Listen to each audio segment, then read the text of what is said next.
People used to call us the perfect couple. The kind of couple everyone secretly wanted to be. A glass apartment in the city. Successful careers. Weekend dinners.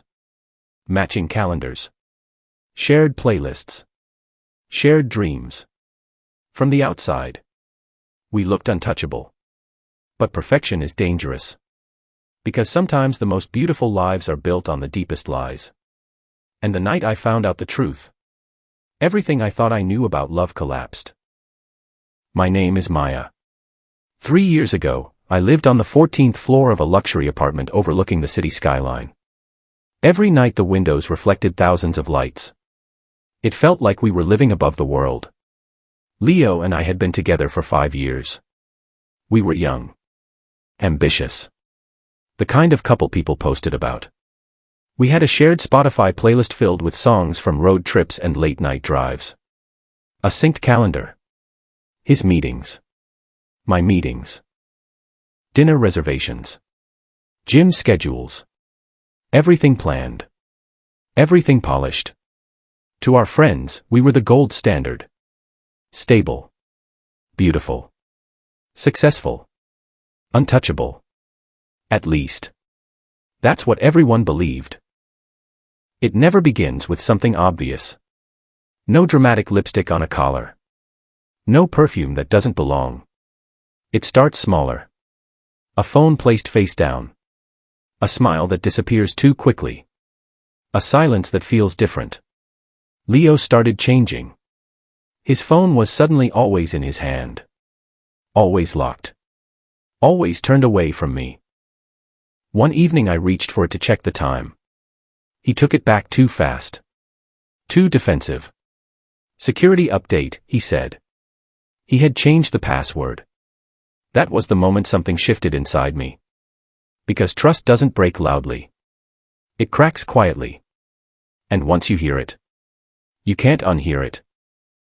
The truth arrived on a Wednesday night. Not in a fight.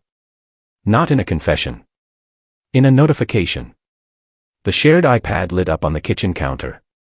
A message from a name I didn't recognize. Short. Simple. Intimate. Last night was everything. I stared at the screen. My hands went cold. The apartment suddenly felt smaller. Like the walls had moved closer. That message changed everything. Not because it confirmed betrayal. But because in that moment, I realized the life I had been living wasn't real. It was a version of reality carefully built to keep me blind. When I confronted him, I expected denial. I expected excuses. What I didn't expect was manipulation. Leo looked at me like I was the problem. He sighed. Rolled his eyes. Said I was overreacting. Then came the words I'll never forget. You've been distant for months. He blamed my work. My late nights. My exhaustion. He made it sound like his betrayal was somehow my fault. And for a moment, I almost believed him. That's what emotional manipulation does. It makes you question your own memory. Your own instincts. Your own reality. The breakup wasn't dramatic. It was digital. Passwords changed. Photos deleted. Accounts separated. Streaming services split. Shared folders erased. It was the death of a relationship one login at a time. He moved out within a week. Took half the furniture. Half the life. Left behind silence. And our dog, Milo, kept sitting near the door every evening. Waiting. That broke me more than anything. For weeks, I became obsessed. Checking his social media. His stories. His last scene. Watching him move on in real time. Photos at bars we used to love. Restaurants that were once ours. A woman beside him. Younger. Brighter. Less tired. At least that's what I told myself. Every scroll felt like another cut. Death by 1,000 updates. One Tuesday morning. I couldn't get up. I sat on the floor in the living room. Still in yesterday's clothes. The city lights outside had turned into morning. And I was still there. Because grief isn't always crying. Sometimes it's numbness. I realized I wasn't just mourning him. I was mourning the version of myself who trusted him completely. That version was gone. Then the sadness turned into anger. Hot. Sharp. Focused. I knew things about Leo. Secrets. Weaknesses. Professional mistakes. I could destroy his reputation. One email. One message. One conversation. That's all it would take. And for weeks. I imagined it. Him losing everything. Feeling what I felt. Instead, I turned the anger inward. Into discipline. I ran every morning until my lungs burned. Worked every night until sunrise. I became the youngest partner at my firm. People started noticing. Complimenting. Admiring. They called me unstoppable. But the truth? At first, I was still doing it for him. To prove what he lost. A year later, I saw him at a tech gala. He looked the same. But smaller somehow. Less certain. His smile felt forced.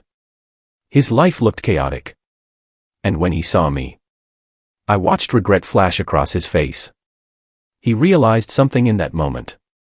I had become everything he underestimated.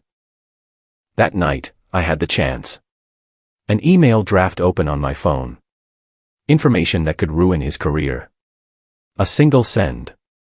One tap. That was all. For a full minute, my thumb hovered over the button. This was the revenge I had imagined for a year. And then I understood something. Revenge is a chain. If I destroyed him, I would still be tied to him. Still letting him occupy space in my soul. So I deleted the draft. Not because he deserved mercy. Because I deserved freedom. I walked out of the gala without a word.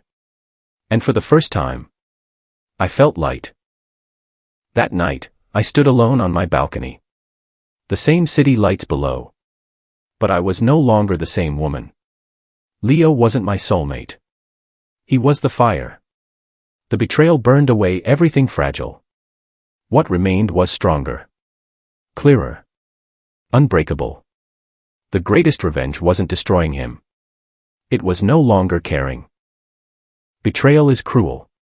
But sometimes it reveals the person you were meant to become. The only thing no one can steal from you is your worth. Unless you hand it over. True healing begins the moment indifference replaces pain.